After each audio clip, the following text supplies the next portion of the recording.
summers with him, but Yeah, it was a lot of I fun. had a summer.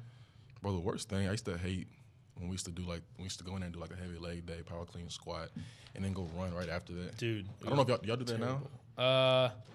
Well, we run. Well, we're back to like what we do with Jackson. Like you know how with hockey we did like a team running afternoon. Well, we're back doing like we do a lift and a run, and then we're like done for the day. Like we don't have anything else to do, so that's nice. It kind of sucks though on your legs, but it's a lot more convenient. Lift and then run right after. Yeah. Are you recording already? I hate that. Me too. Yeah, you said whenever you're ready, you guys can start. Okay, cool. All right.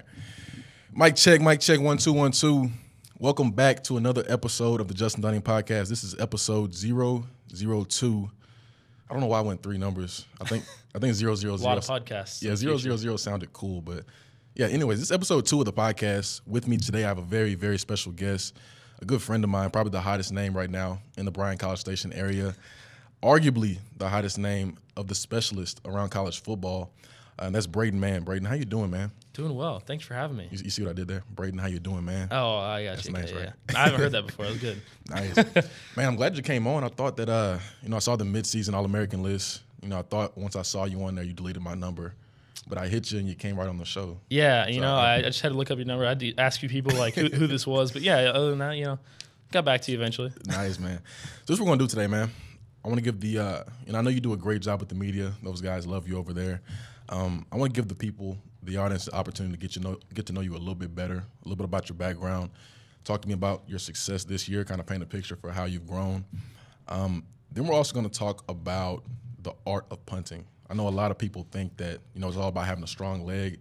If that was the case, Dalen Mack would be an All-American, but he's not an All-American punter.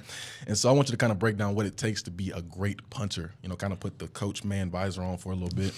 And then after that, we're going to play 2 quick games. One of them, this is the first time we're doing it here on the show. We're going to add it in every single week. It's called Drop the Pin, Send the Location. You're going to be the first one. And then we have another little quick game at the end, a true or false. That'll be a lot of fun. That sound good with you? Yep, sounds good. Cool, man. So, I'm dehydrated. I would be remiss if I did not bring this up right now while you're on the show. Oh, man. This is a question I've never asked you, Braden. Do you remember the whole incident that we had? It was your freshman year, I believe. Yeah, I think it was my first semester, my mid-year semester. Yeah, man, I got a question for you, but before I do that, let me kind of paint the picture for the audience that's listening right now. So, oh man, this had to be 2016. Yeah. August 2016. Braden Mann is a freshman here at Texas A&M. I'm a sophomore. It's my second year here. So before you came, I didn't have a locker mate. There was no locker next to mine. But after you got here, they put the freshman next to me. I'm in locker 49. You're in locker 50, right? 50. So right there next to each other is my neighbor. I got no problem accepting the young buck coming in. Everything's cool. So another thing about me, we get so much stuff from the equipment staff.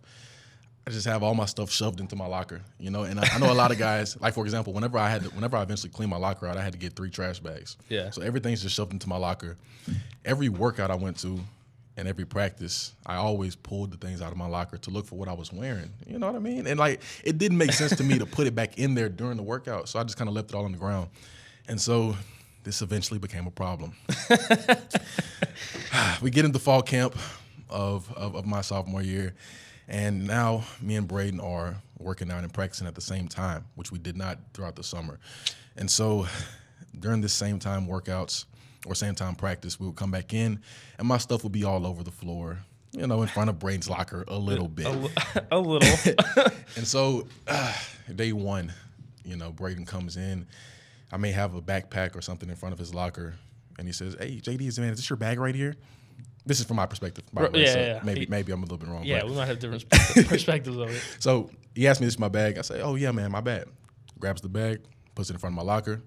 No big deal. It's cool. Yeah. Day 2. Civil. Yeah, another day comes by. Next day I come in, I'm on my phone. Braden walks in. Maybe I have a towel and a pair of shoes in front of his locker. Again, not a big deal, but it was in front of your locker, and I respect that. And so I say, "Hey man, are these your shoes right here?" I say, "Yeah." Grabs them, puts them in front of my locker. Not a big deal. Day 3 comes in. Now the suspense is starting to build for Braden Mann. The tension you can feel in the tension air. is starting to build. And so the next day comes in. My bag's in front of his locker again, preventing him. Now I'm starting to become more understanding. I'm thinking to myself, you know, my stuff is in front of this guy's locker. I would be really frustrated if that was me. I'm being understanding. I'm like, man, I apologize. He picks it up, doesn't say anything, puts it in front of my locker. I'm like, okay, he's starting to get a little bit angry. I can kind of feel it on him. And so, you know, I make a little joke. I don't know if this is exactly what I said, but I'm like, Braden, man, I apologize. Like, if I do this again, I want you to come in here and just slap the hell out of me. Little joke. I chuckle. He chuckles. Little inside joke, okay? Yeah. The next day comes. I think the problem is solved, but it's not solved. This day, I guess Braden has a good practice or something. He comes in a little bit hyped up. He's feeling good about himself. And so Braden comes in, and man, I don't know exactly what you said, so don't quote me. Don't quote me on this. I think I remember it, but we'll have to. But Braden comes in. He says, dude, can you get your freaking crap? And kicks my shoes over to the side out from in front of my locker. And, me seeing that, I'm like, whoa, calm down, brother. No, whoa, let's relax. And so, he laughs. I laugh. No big deal. That wasn't the end of it. No. Christian Kirk, who was walking past, who's 2 lockers down from you, correct? Yeah. Christian Kirk walking past. He shines a little bit of light on the situation. He says, no, JD, Otaro Alaka, the instigator. Yes. What? Oh, my, JD, no. And now our whole little section over here, Tyrell, Otaro, Christian, everybody's going crazy. No, hey, JD just got punked by the freshman. And so I'm sitting here dumbfounded. Like, what? Punked by the freshman? And now everybody's laughing. The pride is starting to swell up inside of me. I'm sitting here getting frustrated. I'm looking at Braden Mann out the corner of my eye, getting a little mad. I'm feeling the need to reassert my dominance. I'm like, this guy didn't punk me. He was just joking. It was a joke. And so I'm getting all mad. And, I mean, the situation eventually washed over and became nothing. But, Braden, what was going through your mind during the situation? And correct me if I'm wrong on any of those mistakes. Is that how the story went pretty much? Yeah, for the most part. I would say that Otaro definitely instigated it a lot more than you made it seem. I think he saw the first couple of days when I told you, hey man, like this is bad, like here you go. Right. He saw that, observed it, and then before I actually said anything about your shoes on that last day, Otaro was like, hey Braden, stuff's in front of your locker again. That's like the 5th day in a row, man. What's up? I was like, all right, okay. Justin, move your crap. I kicked it. Got a little forceful. Yeah. To make Otaro laugh a little bit, and then of course the entire little quadrant heard it, and then I never really. Oh, man. Added fuel to the fire, and now Braden Mann's walking around with his head in the sky, air in his chest. I'm like, oh, my goodness. That was crazy. That was a really funny situation. That was one of our first. I got pretty flustered. First encounters, man. Yeah. That was pretty cool, though. But now we're good friends. Yeah. So that was kind of fun. Good story. Man, so let's get to business. All right. Let's talk a little bit about your background. Were you always a punter? I always kind of just did it because a team needed one, and so I did it. Okay. But I used to play linebacker, running back in the day. Okay. No, I'm not as big as some of the linebackers in the ACC, but yeah, I used to play linebacker, and then I ended up getting hurt, and so I wanted to play football still, and so my doctor said, well, kicking and punting you don't need to get hit at all. I was like, all right, I'll try it out. What was the injury you had? I fractured my back. How'd you do that? Football? Yeah, football. I was playing linebacker, got hit. Wrong spot, and I went back and my head hit my heels. Oof. It was a tough deal. God damn. Yeah, it was tough. But he folded you in half like that? Yeah, it was rough. But and then I was actually fine a year later, and then I was still playing linebacker. I was trying to squat some heavier weight in my freshman year, and I fractured it again because my legs were stronger than my back at the time. Braden. So yeah. Oh man. So that was when my doctor was like, hey, you gotta cut it out. Dang. Yeah. So did you have flashbacks to the linebacker days when you played versus Alabama? You hit the guy, knocked the fumble loose. Yeah, South Carolina, that was a cool moment. I don't really want to make a tackle because first of all, that dude was the biggest returner I've ever punted to. Of course it was. Right. And he hit me pretty hard. I guess I hit him, but he hit me harder than I hit him. I think. I think the ball just kind of happened to come loose, so that was cool. When you lift too, though, so that's a good reason, right? Yeah. Man, so tell me. Why did you end up coming to Texas A&M? Well, my sister actually came here first. She was the first one in our family to not go to Iowa State because I was a huge Iowa State baby. Really? Yeah. Oh yeah. Our whole family, aunts, uncles, cousins, whatever. And so she was the first one to kind of break that, and she came here, and I ended up coming here, and Just kind of visiting, coming to a few football games, and then going on campus, and I ended up loving it. And so from that point on, I started getting recruited by Coach Banks, and then as soon as they offered, I took it immediately because this is where I wanted to come. So Absolutely. Did you like Banks? loved Coach Banks. I did too, man. He was a cool guy. Yeah, he's awesome. I hated him at first. Really? Yeah, I got into meetings and he was yelling at everybody. Meetings. He's I a was like, this is unnecessary. Like, why are you yelling that much? well, especially when you hear him like when he was recruiting and everything, and then like you hear him at meetings, just like, whoa, that's a Yeah. different dude. Like I didn't think Exactly. he could actually like project that kind of voice. You know, He so does. actually, when I was a recruit, I came in my senior year. Came in for a game. I was in there for the little the pregame. They were like doing the whole what they call it Mental check. mental check. Yeah, mental check. I hear coach up there yelling and whatnot. I'm like, oh, this is live. Yeah. You know, he's cool. But when I got on campus and that yelling was now directed towards me, Yeah. it wasn't so cool. A lot then. different. It was a lot different. But I mean, he was a great guy. I think he was a great coach. Oh yeah. Laid the foundation for what we have now in the special teams unit. How happy are you with how we're performing with the special teams? It's been awesome this year. Nobody really knew like kind of what we were going to get into in the year because we lost special teams coach and the whole special teams like changed in our whole dynamic. But we've come in and everybody's been doing a really good job. Our team's been covering their tails off. Punt and kickoff teams have been doing really well. Return teams. Shad Paul and Jay Sean Corbin have done really well this year. Had a touchdown on kickoff returns, so had to keep that tradition rolling against Arkansas. Absolutely. Even with a different coach. So Absolutely. So you did kickoffs last year, right? They handed you the keys to the punting car, yeah. and you pretty much drove off. How excited were you for the opportunity?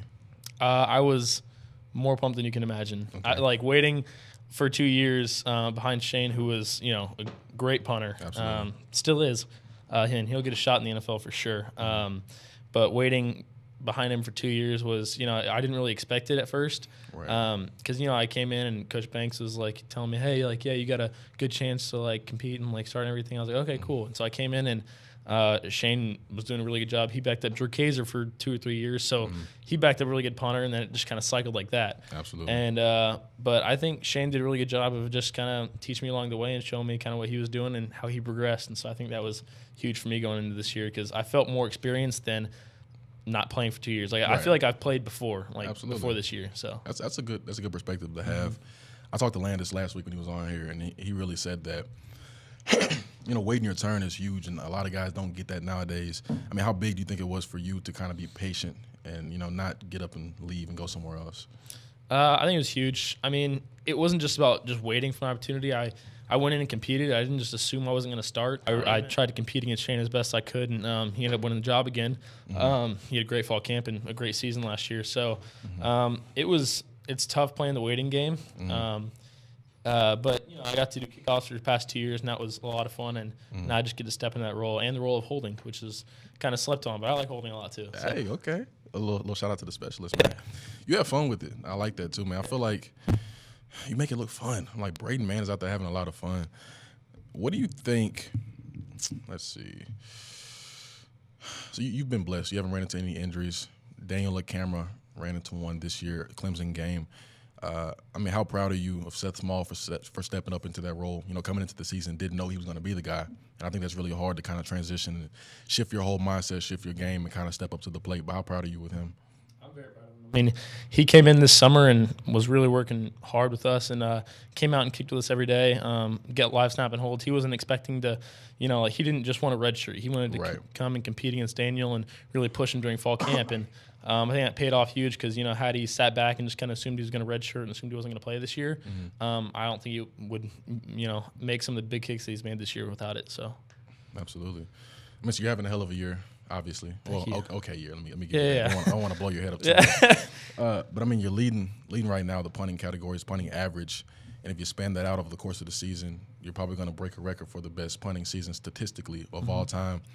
And, you've already been mentioned among some great names, and some people are already calling you the greatest punter to play here at Texas A&M. What is it like to receive that sort of recognition for your game? I'm trying to stay off social media for now, at least, in the season, as much as I can. But, it's just been a blessing to even be named with those guys, like Shane Leckler is obviously, I think he's the GOAT. I think he's the best to ever do it. Okay. And he was insane in college, and he's he's been. I think like Pat McAfee said yesterday, it's all about consistency and longevity. And Shane Leckler's been playing in the league for a while, and so that just goes to show how good he's done throughout his career, both here and in the NFL. So, and Drew Kaiser obviously has been punting for the Chargers for a few years now. He did really well in college. He broke a record in college here. Broke Shane Leckler's record. So, I mean, even just to be named with those guys is just a blessing. So, you're humble, man. I like that. Thank you. I like that. And so, despite my tweets about Braden Mann for Heisman, you didn't see that? I try not to look at it. Yeah. Sorry, I'll try to give it some love. I'll go favorite it if I can find it. It's funny, man. Well, I also tweeted Braden Mann for mayor and Braden Mann for president. Are you thinking about running for either one of those? You know, I'm probably gonna drop out of the Mayor of Bryan race. Okay. I think you got that on lock, so I think I'm gonna leave that to you. And I've worked hard to secure that, though. Oh, of course, yeah. You've been up there a lot, just hanging out and chilling with the locals up in Bryan. Oh, funny, man. So talk to me. Let's move on to the art of punting. How much actually goes into punt? I mean, when Coach Turner was here last year, our defensive line coach last year, he would always say our job is simple but not easy. Do you think that directly translates over to the game of punting? Absolutely. I'm not sure I've heard that phrase before, but I like it. Okay. It's nice.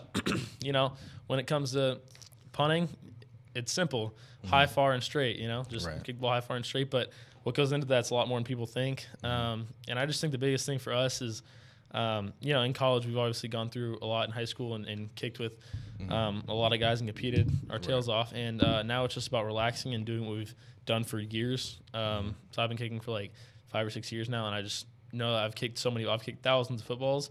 So I just know that in games, not to worry about anything. Don't try to fix anything in games. Just kind of let it eat. Absolutely, man. And people talk about becoming methodical. You know, you talk about the golfer's swing or the shooter's, you know, stroke. This is kind of a similar situation. You know, where you kind of have, I bet you have your steps that you take every single time and your different methods that you go through. I feel like when you go through that, it's going to be easy to maybe get bored. How do you maintain that certain focus and continue to attack each time? And like I said, you're having fun out there.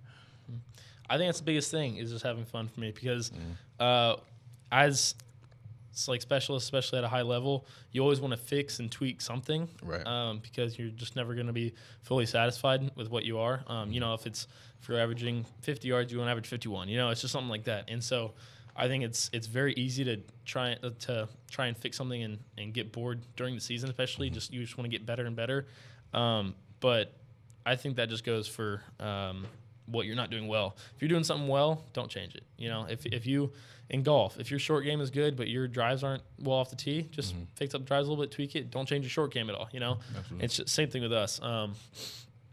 You know, if you're hitting the ball well, you know, the short punts, just keep it up. And then if you got to hit some further or whatever, then you just tweak it a little bit in practice. And then in games, don't try to tweak. That's my biggest thing is don't try to fix anything in games. Just let it eat and have fun. You gotta exactly. Go. So talk to me, man.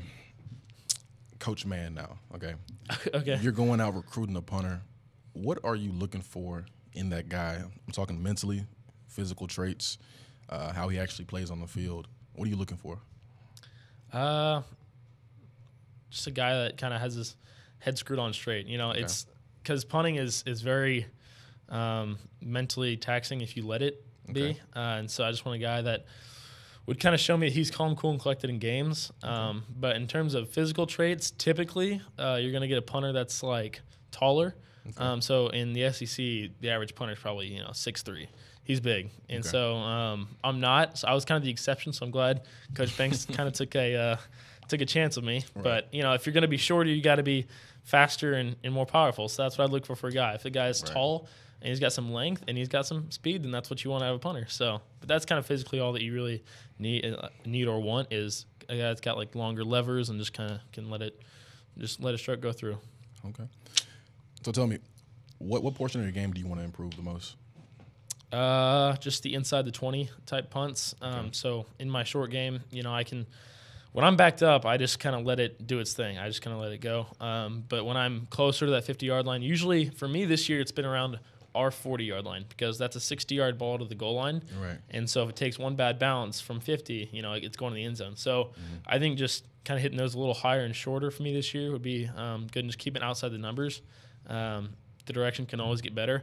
And so I'm just going to try and let my backed up punts and my punts, from our own territory, to just kind of let it eat. Mm-hmm. But short game, I got to work on it a little bit. So I'm going to work on that this week. Nice, the short game. Yeah. You're hitting the piss missiles, but the short game is working. Did you like the nickname of the piss missile? Yeah, it's grown on me a little bit, yeah. Getting called it, a couple times a day is you got to get used to it a little bit. So that video was great. That was one of my favorite videos.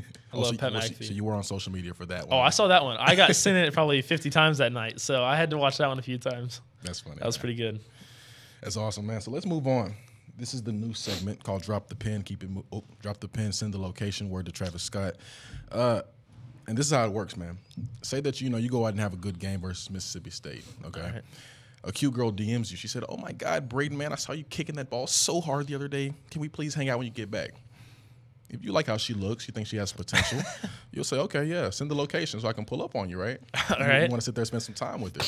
If you don't, you're gonna just keep it. You're gonna keep it moving. Keep it moving. You act like you didn't even see it. And so how this works, I'm gonna read you a list of topics. If you want to talk about it, you say drop the pin or send the location.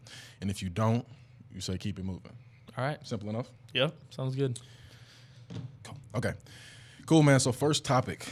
I've been getting this one a lot. And by the way, these topics right here were sent in to the Justin Dunning podcast page, or there were comments that people left on my photos or videos or different things like that. They want to hear us talking about them. All right. I've got this one a lot, though. Okay. First off, the University of Texas is number 6 in the latest college football rankings, despite their opponents having a combined record of 25-24. Send the location or keep it moving. I'm going to go ahead and keep that one moving. Don't want to talk on you too that much. Yeah, I don't blame you on that one, man. Next off, Aggie coach Jimbo Fisher wants more consistency in the targeting calls. You want to send the location or keep it moving? Yeah, we'll drop the pin right there. Okay, cool. I'll talk on that a little bit. So, first off, you witnessed it firsthand. We have so many targeting penalties. They're kicking guys out for it. First off, do you like the penalty that is associated with it? It used to be straight helmet to helmet, and that was the only thing you needed. Even if he was going for up high and he missed, then it's not a targeting. Now they want the motive behind it, and so if you lead with your shoulder or your helmet, then to any part, like any upper body of them, then it's going to be a penalty. And I like kicked out for it. Yeah, I don't know. It just kind of depends on, if you're going in spearing. Then yeah, if you're going in helmet to helmet trying to hit this dude with like crown of your helmet to his, you should be kicked out for that. But some of these that you hit him with your shoulder, it's incidental. Exactly. Let's say it's a running back and a linebacker. The running back's coming at him, linebacker took a good angle, and the running back dips his head, and that's how he hit him. I don't think you should be kicked out for that. I think it should be. I agree. Maybe still, maybe a 15-yard penalty still, but you should get. Maybe 2 of those, just like the unsportsmanlike or any of that. You should get 2 of those per game. But like I said, it's just kind of. I think they should take it play to play, and just if it's helmet to helmet and it was intentional, then yeah, I think you should be kicked out because that's a serious deal. Guys have broken their necks like that. But if it's just a freak accident where both guys or one guy dips his head at the wrong moment and it hits, I think you should get I think you should get 2 of those before you get kicked out. Absolutely, man. And Jimbo's biggest complaint was the inconsistency. We've seen so many different times that they've let some things fly, and then some things like the Davion Renfro, which was absolutely nothing. Yeah, they call a flag on and kick him out the game. You have to be more consistent in their play calling. I agree. I don't know how we can fix that because I know the referees they've heard so many complaints about it. Right. So I don't know. I just don't agree with the penalty they have right now. I do understand what they're trying to do because do you remember the Alabama game? It may have been 2 years ago. Speedy Noel on the kickoff return. That was brutal. Gets his freaking head taken off. A situation like that. That's not good for your head. No. And that was I am so shocked they never called that. Right. Because it was straight face mask to face mask, and you saw a piece of Speedy's helmet fly off. And you remember that, right? Yeah, I remember that. In slow mo. That was. I don't know how it wasn't a penalty. I think in today, if that had happened in one of these games, that dude would have been thrown out for sure. Absolutely. But as it keeps moving on, the penalty and that call, I think they should get more consistent with it because the Davion Renfro thing was ridiculous. Yeah, it was ridiculous. The guy didn't even get off his feet. That's how Davion let up. And he clearly let up, and that was. Yeah, it's a little ridiculous to me. Absolutely. Did you see the LSU game with Devin White? It was towards the end. He also had a targeting penalty. And I think the penalty, he's missing the first half of Alabama game. Yeah, that's their rough. defensive team captain. Right. It's ridiculous. Change the rule. Yeah. All right, next topic. Ohio State defensive end Nick Bosa leaving school early to concentrate on the draft. You want to drop the pin on that or keep it moving? Yeah, I'll drop the pin. I'll talk about it a little bit. Okay. That's cool. So, Nick Bosa has been at this school for a little over 2 years. And I think the situation used to be where, guys would come in and play 4 years, go to the NFL. Yeah. Now they're leaving after 3. Now we have a situation where he played 2 games this year, and now he's wanting to leave. Do you support the decision? Because he did get hurt. He had the surgery on the core muscle. Right. He's going to be out for 12 weeks and then come back to play. Do you support the decision to leave early?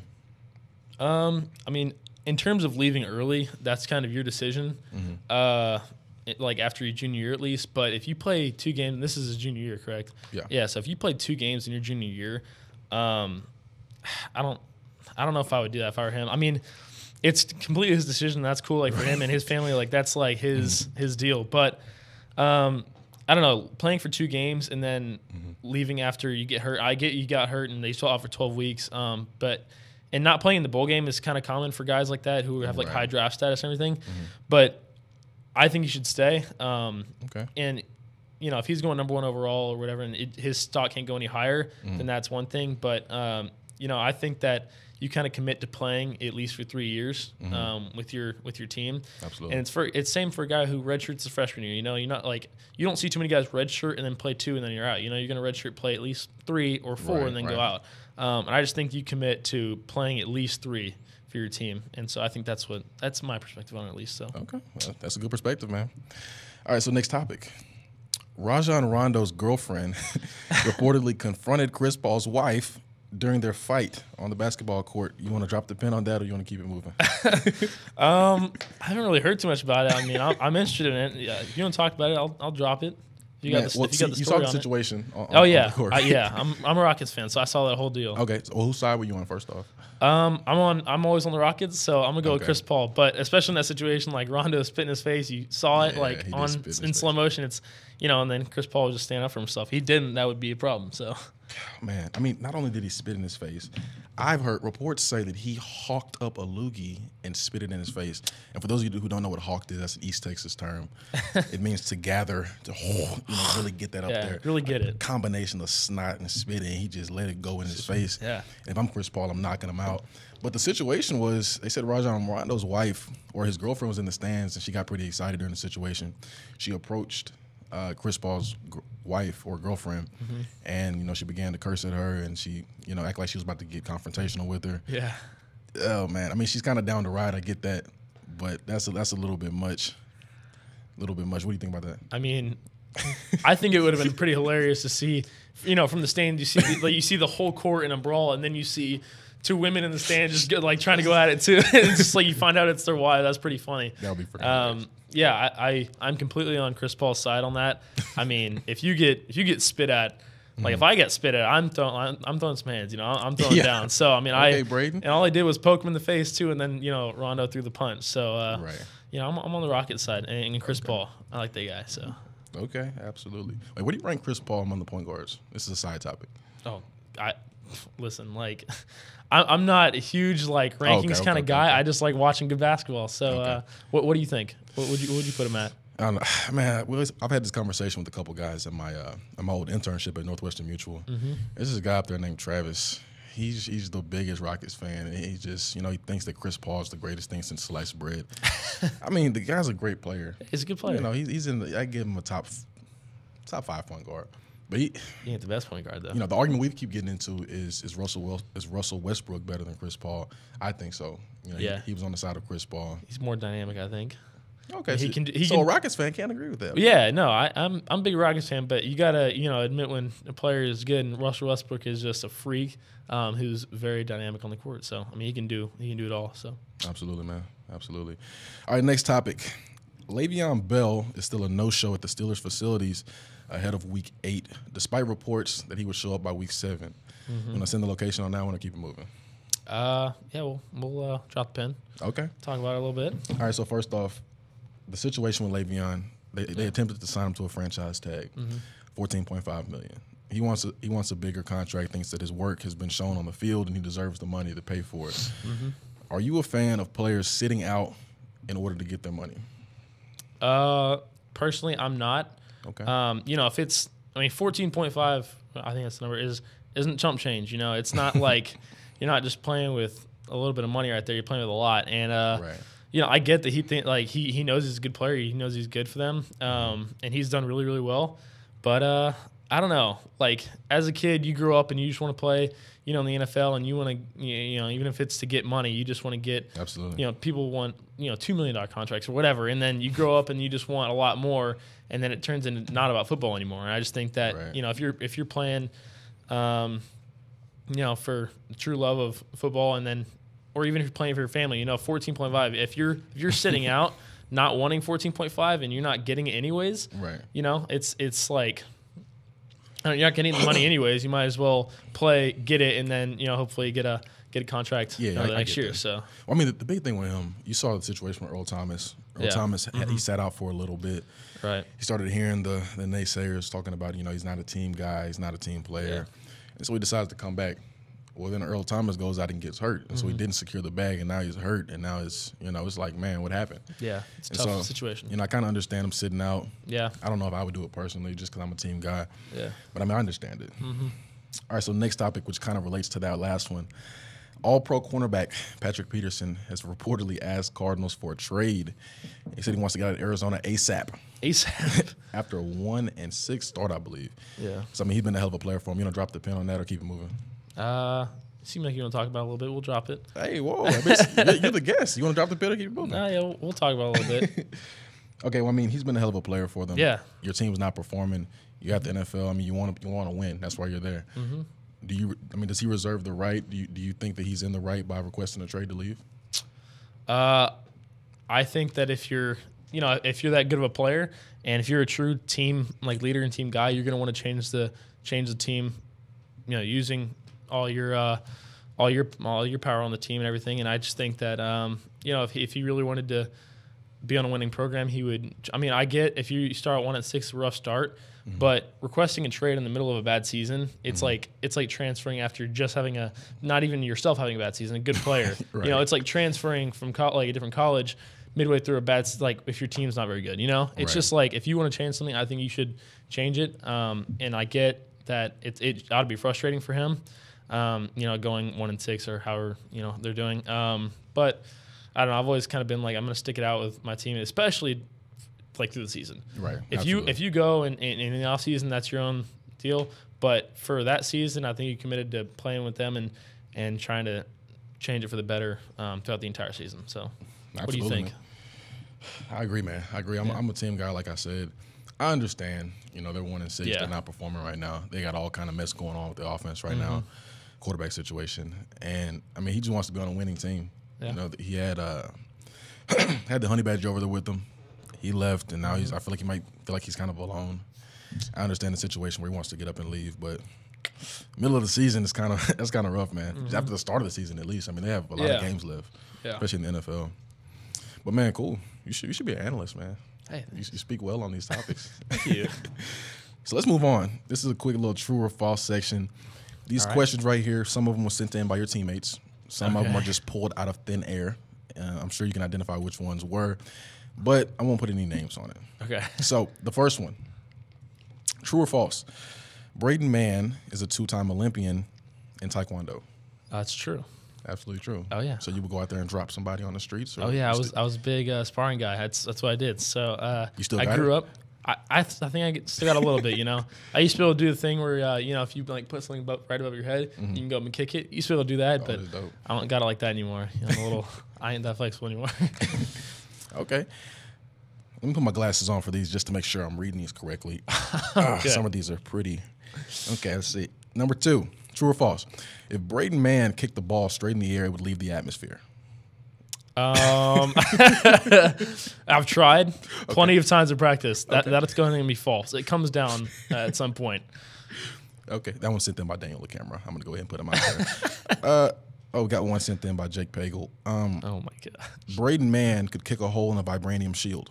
True or false? False. Okay. I'm not even sure. Are you sure Jake sent that? I don't know if that's his kind of question. That's pretty funny. Yeah, I'm gonna go ahead and say false. My foot would hurt a lot more than the shield would. Okay. So. Okay, this next one was sent in by myself. Just want you to confirm it.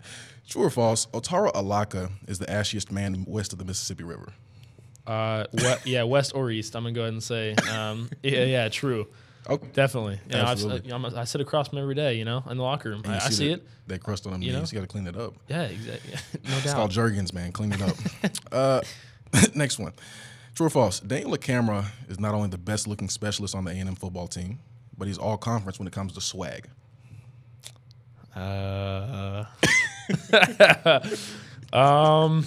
You know, he's got his own little special swag. He's definitely not the best looking out of the specialists. Okay. For sure, but he's got his own little special swag going. He's like 6'4", just lanky, just got his own little thing going, you know? Okay. Excellent. Next question. True or false? Kingsley Kiki's chin once won the powerlifting state championship in high school. The Crimson Chin, man. I don't know for sure. I'm going to assume it's true, though. That is very true. Oh, actually. yeah. Was it? Wow. I looked it up myself. Yeah, wow. It's pretty impressive, honestly. Okay, true or false? Oh, this one's kind of lengthy. True or false? Cullen Gillespie has been caught on multiple occasions dancing naked in the locker room shower while passionately singing along to Taylor Swift songs. Yeah, true. Absolutely true. With no music. Nope. just him singing. So, you know. And I can see him doing that, actually. Yeah. No, That's it's the hair. He's got it. The blonde hair. He's already halfway there. So that's true. Okay, and this one's about your old roommate. Is Travion your current roommate or old roommate? Current. Current, okay. Yep, Cool. and So old. you can probably answer this one pretty well. All right. I forgot who sent this one in. But Travion Williams reportedly has a shrine in his bedroom built for his legendary dreadlock that he prays to daily in hopes of achieving success on the field all year long. True or false? I can only assume it's true. I don't go in his room that often, but he kept it in his wallet, believe it or not. Are you glad the dreadlock's gone? Or are you? I mean, I think it was his look, but it was getting long, you know? Yeah. I was in support of cutting it to, like, back to here, Right. but he pulled it down is below his chin. Yeah. It got pretty long. So. I was talking to him and it was like in his mouth and stuff. I'm like, bro, get that out of your. Yeah, like, just Kind of move get that out it. of your mouth, man. What are you? He's been growing it forever, so. Oh man. And then lastly, I'm assuming this one's true right here. Okay. Justin Dunning has been the biggest influence on your life this far, and he's the biggest reason you have continued your success all year long. You know, been my locker buddy was my locker buddy for about 2 years straight. Mm-hmm. You know, PJ Grady though, right next to me on the other side, big influence on me. Oh. Yeah, I mean, listen, Okay. y'all are gonna have to fight it over, and I think we all know who's gonna win that one. Okay. But yeah, y'all too. You know, just always keeping me in line before practice. Absolutely, man. Man, glad to have you on, man. This is a lot of fun. Thank you. We got to get you back on sometime too. Be fun. This is a lot of fun. Looking forward to it. Cool, man. So let's, man, you guys be sure to tune in for the next episode. You know, Braden Mann is awesome. You guys give him a follow. What is your Twitter name? I think it's just at Man Braden. At Man Braden. So go follow at the Man Braden on Twitter. What's your Instagram name? Super_man 34. Oh, Superman. Superman. Gotta give it Original. some love. Yeah. Super_man 34. You guys go follow him. Be sure to check out, the latest on my, I post on my YouTube channel, posting this video over there. We're releasing this episode on Spotify. Also trying to get it up on iTunes, trying to be transparent with you guys about that. I was having a situation with the iTunes people, man. They weren't letting me get my audio up. It was kind of a weird Really? situation over there. Yeah. Might have to go two-piece somebody. Yeah. But we'll see how that goes, Right man. down to Apple. Absolutely, man. But yeah, thank you. Thank you guys for tuning in. Hope you guys are still listening right now. If you are, hello. You guys listening on YouTube, what up? Again. Man, this is a lot of fun. We do it. It's always great to be here with you guys. Great to have you on today, man. Thanks, man. Absolutely. So, again, this is the Justin Dunning Podcast. Your host, Justin Dunning, and this is Braden Mann. Peace.